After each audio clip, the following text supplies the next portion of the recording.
परिचय। कोई भी वस्तु जिसमें द्रव्यमान और आयतन हो उसे पदार्थ कहते हैं। पदार्थ को इस प्रकार भी परिभाषित किया जाता है कि जिस भी वस्तु में जड़त्व हो उसे पदार्थ कहते हैं। सभी ठोस, द्रव और गैसें जिनसे आपके दैनिक जीवन में सामना होता है वो किसी न किसी प्रकार के ठोस हैं। आप जीव विज्ञान में सजीवों के वर्गीकरण से परिचित ही हैं। उद्देश्य। इस पाठ के अंत में आप निम्न करने में सक्षम हो जाएंगे: अवयवों, यौगिकों और मिश्रणों के अंतर को समझना, विलयन के अनुपात जानना, निलंबन और कोलाइट विलयन के बीच अंतर समझना, समांग द्रवों और विषमांग द्रवों को पृथक करने की अवधारणा को समझना, वायु के अवयवों के पृथक्करण को समझना, पदार्थों का वर्गीकरण। पदार्थ एक द्रव्य होता है जिसकी संरचना समान होती है। इसका अर्थ ये हुआ कि पदार्थ चाहे जहां भी पाया जाए वो सदैव समान रहता है। ये सभी पदार्थ हैं क्योंकि आप उन्हें जहां भी पाएंगे उनकी संरचना सदैव समान रहेगी। सभी अवयव और सभी यौगिक पदार्थ कहे जाते हैं।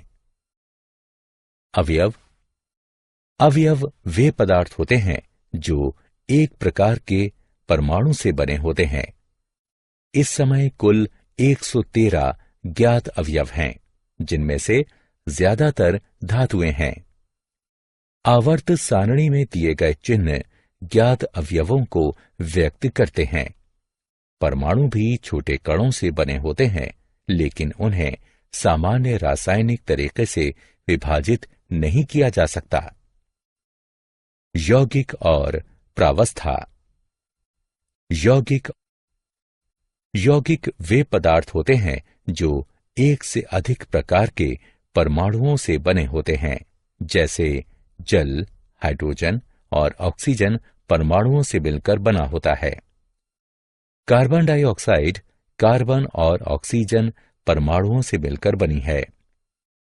खाने वाला नमक सोडियम और क्लोरीन परमाणु से मिलकर बना है। यौगिक मिश्रण से अलग होते हैं, जिसमें वे रासायनिक रूप से जुड़े होते हैं। अवयवों के विपरीत यौगिकों को सामान्य यौगिक अभिक्रियाओं से अपघटित किया जा सकता है या तोड़ा जा सकता है। प्रावस्था। पदार्थ का वह क्षेत्र जिसका अपना स्वतंत्र गुण धर्म हो उसे प्रावस्था कहते हैं। चॉकलेट बिस्किट के टुकड़े में आटे और चॉकलेट के टुकड़े का गुण धर्म भिन्न होता है, इसलिए वे भिन्न प्रावस्था को व्यक्त करते हैं।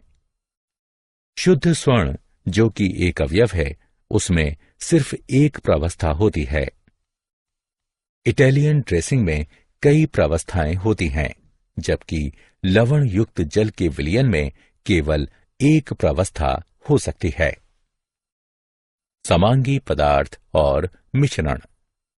समांगी पदार्थ। कोई भी पदार्थ जिसमें केवल एक प्रावस्था हो उसे समांगी पदार्थ कहते हैं।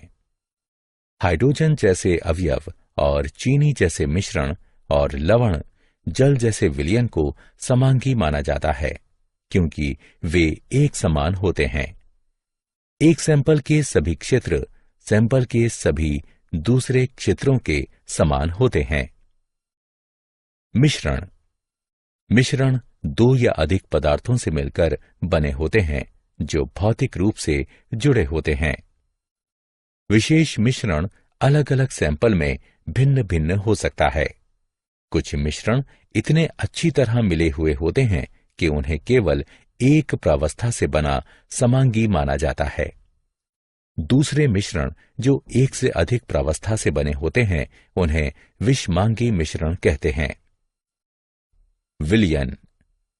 विलयन विशेष प्रकार के समांगी पदार्थ होते हैं, क्योंकि वे यौगिक से भिन्न होते हैं।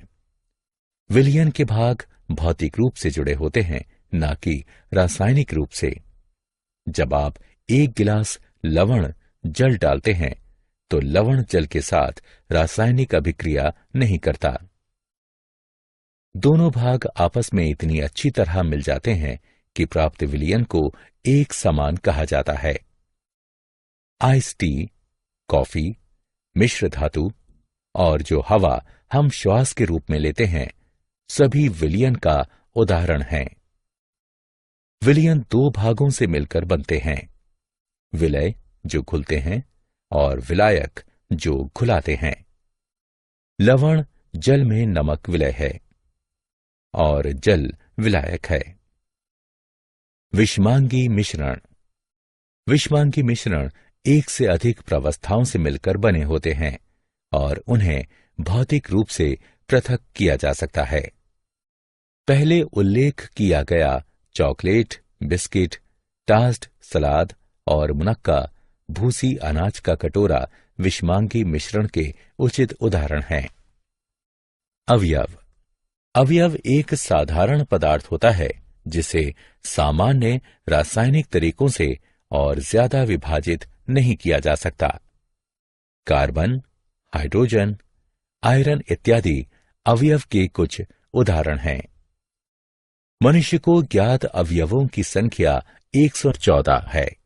यूरेनियम सबसे भारी अवयव है और हाइड्रोजन सबसे हल्का अवयव है।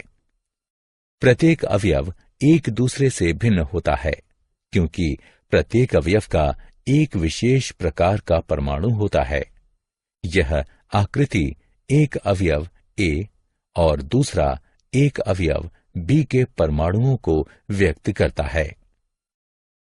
एक अवयव को इससे छोटे पदार्थों में विभाजित नहीं किया जा सकता क्योंकि परमाणु अविभाज्य होते हैं। जब 2 अवयव मिलते हैं तो परमाणु ना तो जन्म लेते हैं ना ही नष्ट होते हैं। अतः प्राप्त पदार्थ का भार मूल अवयवों के द्रव्यमान के बराबर होता है। यदि एक अवयव A का परमाणु अवयव B के परमाणु के साथ जुड़ता है तो परिणाम स्वरूप प्राप्त यौगिक अणु में द्रव्यमान का अनुपात समान होता है। अतः यदि A का एक परमाणु B के 2 परमाणुओं से संयुक्त होता है तो परिणाम स्वरूप प्राप्त अणु में A और B 1:2 यानी द्रव्यमान के आधार पर में होंगे, जैसा कि चित्र में दिखाया गया है। एक मिश्रण में हालांकि परमाणु संयुक्त नहीं होते और वे किसी भी अनुपात में हो सकते हैं। यौगिक। यौगिक शुद्ध पदार्थ होते हैं जो 2 या अधिक अवयवों के एक निश्चित अनुपात में मिलने से बनते हैं। एक यौगिक में 2 या अधिक प्रकार के परमाणु होते हैं जो एक नया अणु बनाने के लिए रासायनिक रूप से संयुक्त होते हैं। जल ऐसे ही शुद्ध यौगिक का उदाहरण है जो हाइड्रोजन और ऑक्सीजन के 2:1 आयतन और 1:8 द्रव्यमान के मिलने से बनता है।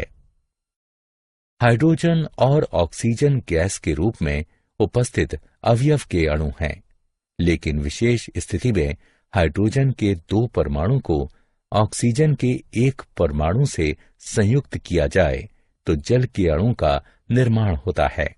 अतः जल एक यौगिक है। यौगिक विशेषकर जल 2 अवयवों को हाइड्रोजन और ऑक्सीजन को 1:8 द्रव्यमान में मिलाने से बनता है। यौगिक समांगी पदार्थ होते हैं जिनमें 2 या अधिक अवयव द्रव्यमान के एक निश्चित अनुपात में संयुक्त होते हैं। यौगिक के उदाहरण हैं साधारण नमक, कार्बन डाइऑक्साइड इत्यादि। अवयव और यौगिक में विभेद। मिश्रण। जब 2 या अधिक अवयव या यौगिक एक साथ मिलाए जाते हैं तो वे अपना निजी गुणधर्म छोड़े बगैर आपस में घुल जाते हैं। इन्हें मिश्रण कहा जाता है। मिश्रण को ऐसे पदार्थ के रूप में परिभाषित किया जा सकता है जो दो या अधिक पदार्थों की भिन्न मात्राओं से मिलकर बने होते हैं। वायु कई गैसों का मिश्रण है। इसमें ऑक्सीजन, नाइट्रोजन जैसे अवयव तथा CO2 और जल वाष्प जैसे यौगिक होते हैं। गतिविधि। एक बर्तन में आयरन और सल्फर का मिश्रण लिया गया है। इस मिश्रण के समीप एक चुंबक लाया जाता है। मिश्रण के साथ क्या होगा? केवल आयरन का बुरादा चुंबक की तरफ आकर्षित होगा। मिश्रण में कार्बन डाइसल्फाइड मिलाइए। आपने क्या देखा? सल्फर के कण घुल जाते हैं, जबकि आयरन का बुरादा अप्रभावित रहता है। इस गतिविधि से आप क्या समझते हैं? हम समझ सकते हैं कि मिश्रण के मूल संघटक अपना स्वतंत्र गुण धर्म बनाए रखते हैं। यहां आयरन चुंबक के प्रति आकर्षित होने का अपना गुण बरकरार रखता है और सल्फर कार्बन डाइऑक्साइड में घुलने की अपनी प्रकृति बरकरार रखता है। मिश्रण को समांगी या विषमांगी के रूप में वर्गीकृत किया जाता है। विलयन व्यावहारिक तौर पर समांगी मिश्रण होते हैं। समांगी और विषमांगी मिश्रण। एक विषमांगी मिश्रण सामान्यतः नंगी आंखों के प्रत्यक्ष होता है। यह दो भिन्न प्रकार के पदार्थों लवण और काली मिर्च, तेल और सिरका इत्यादि का मिश्रण होता है, जो कि भिन्न भौतिक अवस्थाओं द्रव और गैस अवस्था में हो सकते हैं या नहीं भी हो सकते हैं। समांगी मिश्रण नंगी आंखों से देखने पर एक ही पदार्थ दिखाई देता है। इसका अर्थ है कि केवल एक भौतिक अवस्था यानी केवल ठोस या केवल द्रव इत्यादि प्रत्यक्ष होती है और दो या अधिक पदार्थ इस प्रकार मिलाए जाते हैं कि नंगी आंखों से अलग अलग पदार्थों को पहचानना असंभव होता है। इसका एक उदाहरण है कृत्रिम मक्खन।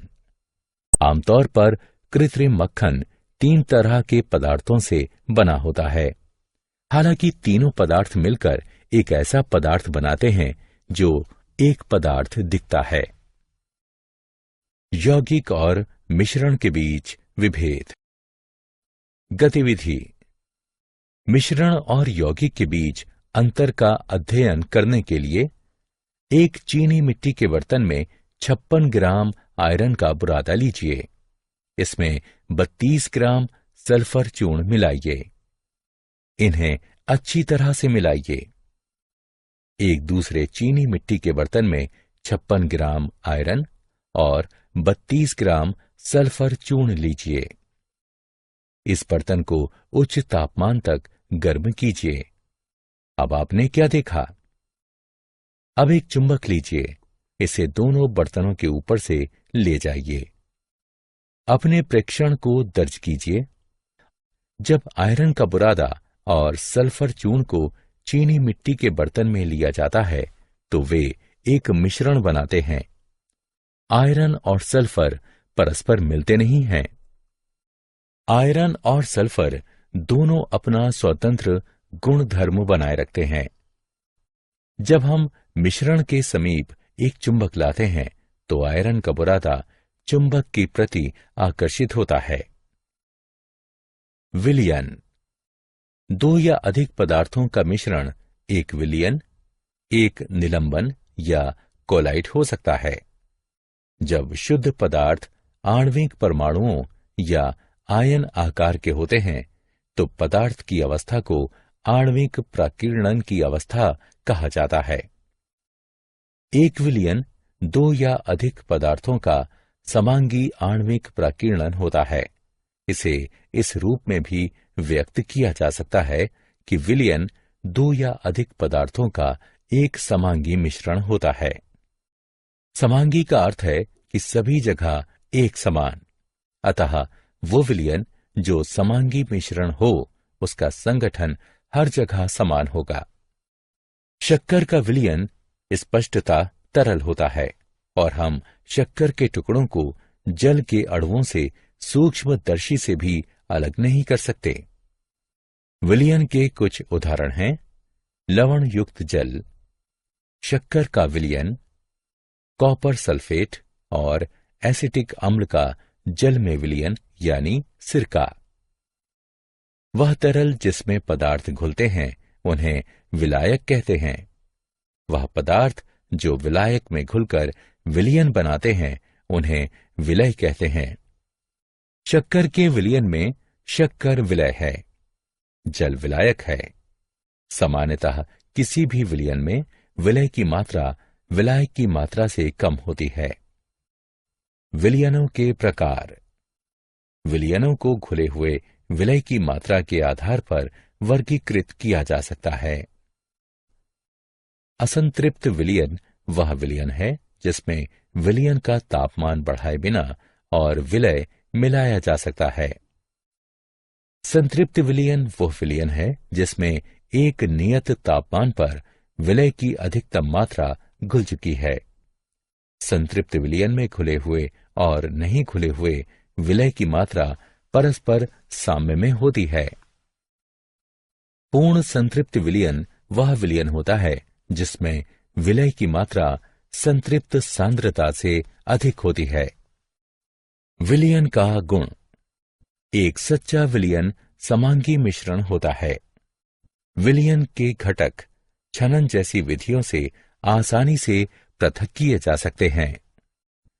विलय कणों का आकार बहुत छोटा होता है और इनका व्यास 10⁻8 सेंटीमीटर होता है। विलयन के कणों को सूक्ष्मदर्शी से भी नहीं देखा जा सकता। विलयन स्वच्छ और पारदर्शी होता है।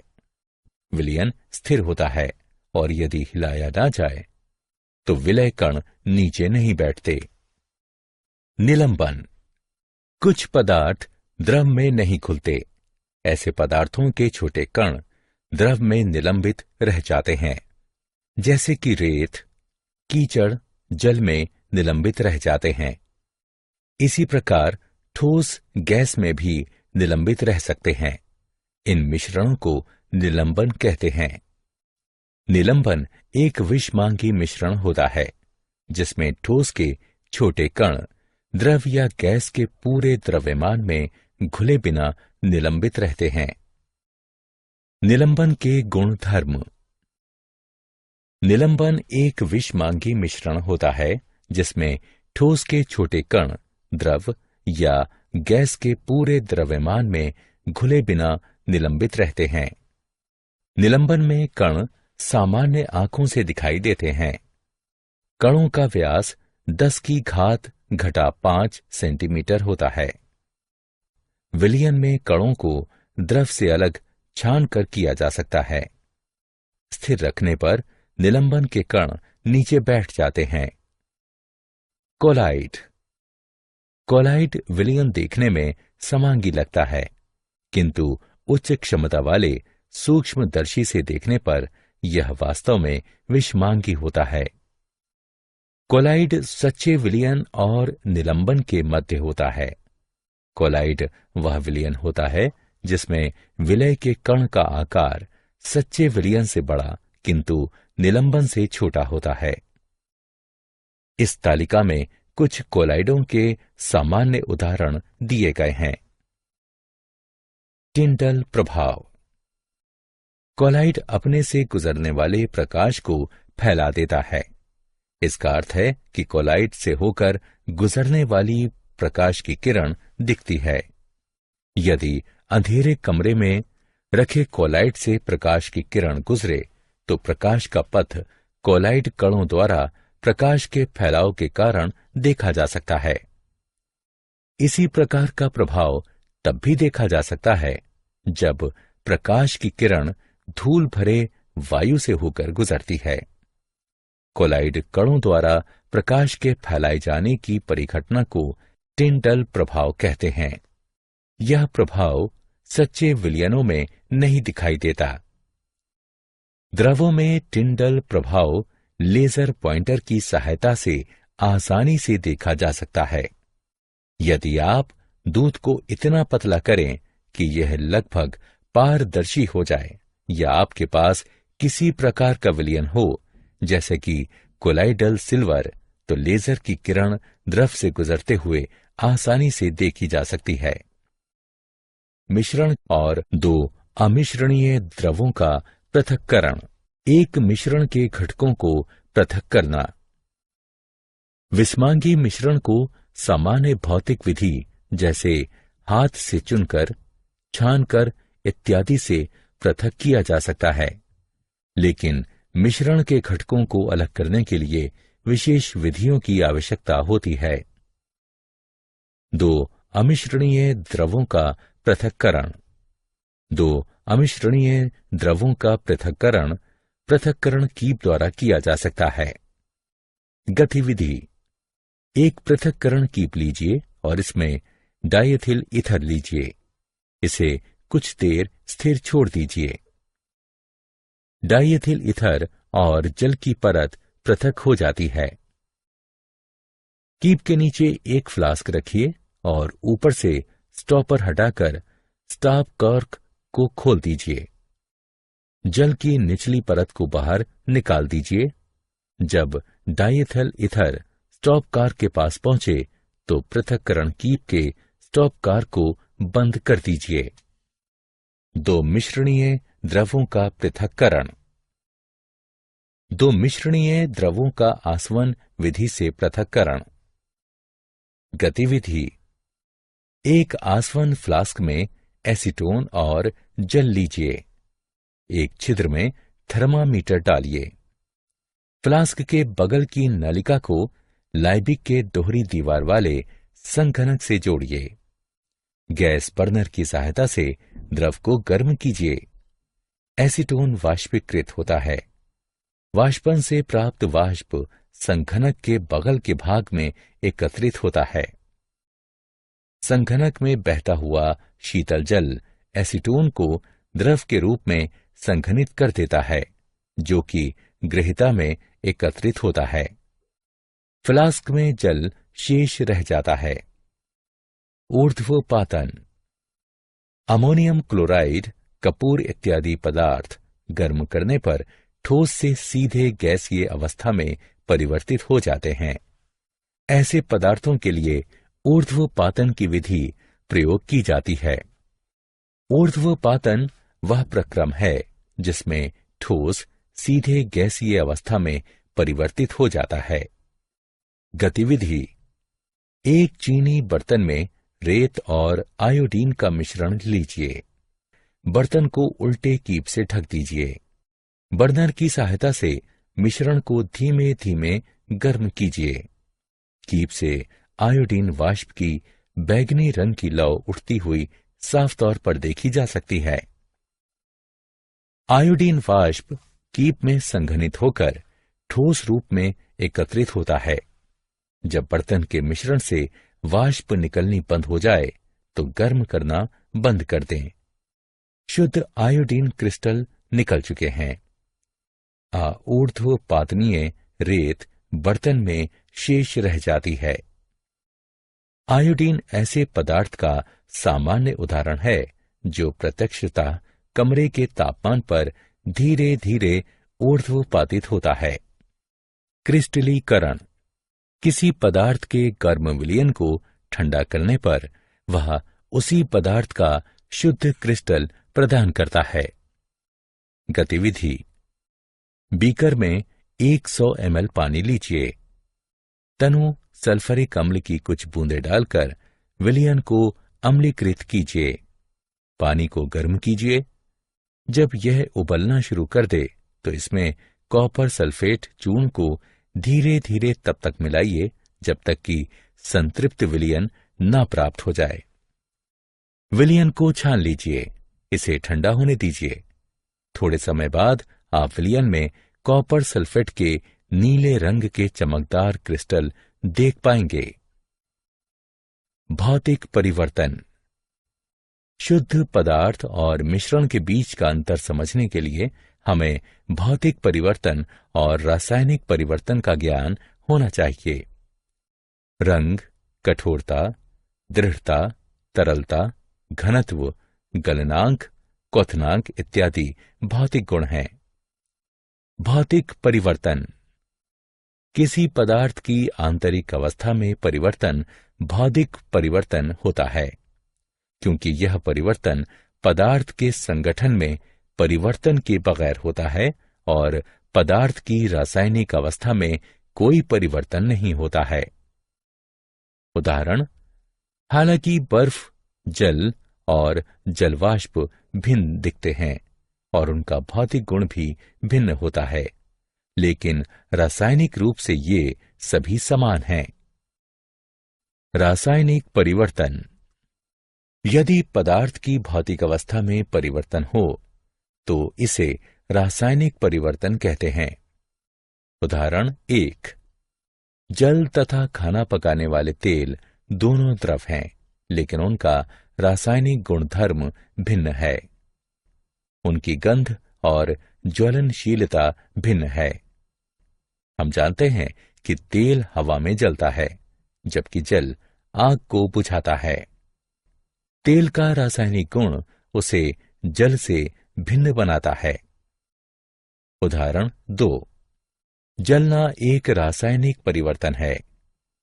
जलने की प्रक्रिया में एक पदार्थ दूसरे से क्रिया करके अपने रासायनिक संगठन में परिवर्तन लाता है। रासायनिक परिवर्तन पदार्थ के रासायनिक गुण धर्मों में परिवर्तन लाता है तथा हम नया पदार्थ पाते हैं। रासायनिक परिवर्तन को रासायनिक प्रतिक्रिया भी कहा जाता है। सारांश। आइए हमने जो कुछ सीखा है उसे संक्षेप में दोहराएं। पदार्थ को मुख्यतः अवयव, यौगिक और मिश्रण के रूप में वर्गीकृत किया जाता है। अवयव वे पदार्थ हैं जो केवल एक तरह के परमाणु से बने होते हैं। यौगिक वे पदार्थ हैं जो एक से अधिक प्रकार के परमाणुओं से बने होते हैं। मिश्रण दो या अधिक प्रकार के पदार्थों के भौतिक रूप से मिलने से बनते हैं। एक विलयन दो या अधिक पदार्थों का समांगी आणविक फैलाव होता है। वह द्रव जिसमें पदार्थ घुलता है उसे विलायक कहते हैं। वह पदार्थ जो विलायक में घुलता है उसे विलय कहते हैं। विलयन को असंतृप्त, संतृप्त और पूर्ण संतृप्त के रूप में वर्गीकृत किया जाता है। निलंबन एक विषमांगी मिश्रण होता है जिसमें ठोस के छोटे कण द्रव या गैस के पूरे द्रव्यमान में घुले बगैर निलंबित रूप से विद्यमान रहते हैं। एक कोलाइड सच्चे विलयन और निलंबन के मध्य होता है। कोलाइड एक विलयन होता है जिसमें विलय के कण सच्चे विलयन से बड़े होते हैं, लेकिन निलंबन के कणों से छोटे होते हैं।